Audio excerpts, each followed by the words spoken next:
A terra ja han vist que els efectes d'este últim episodi de pluja han sigut devastadors. L'endemà de la violenta tempesta ens hem pogut enlairar per a comprovar la dimensió de les últimes pluges torrencials. Des del cel, així han quedat algunes de les zones més afectades, com ara el municipi de Beniarbeig o Calp. Després de 2 dies de tempesta, este matí hem pogut sobrevolar les zones més afectades per les fortes pluges. A 2.000 metres d'altura són encara visibles les empremtes de l'aiguat. Al pas per la Safor, comprovem que el riu Serpis, que travessa tota esta comarca, baixa molt carregat cap a la desembocadura a Gandia. Més cap avall, la marxal Pego-Oliva està completament sepultada.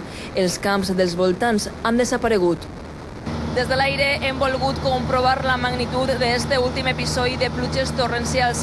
A terra els efectes han sigut devastadors. En un recorregut aeri des de la Safor fins a la Marina Baixa hem vist com encara queden centenars de zones completament inundades.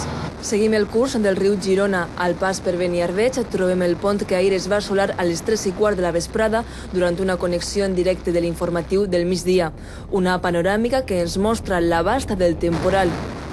Al Verger i Ondara també es veu com el riu Girona baixa molt carregat.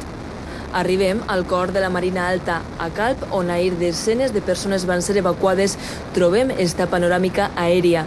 Els apartaments que estan prop de les salines han quedat pràcticament aïllats. L'aigua ho cobreix tot.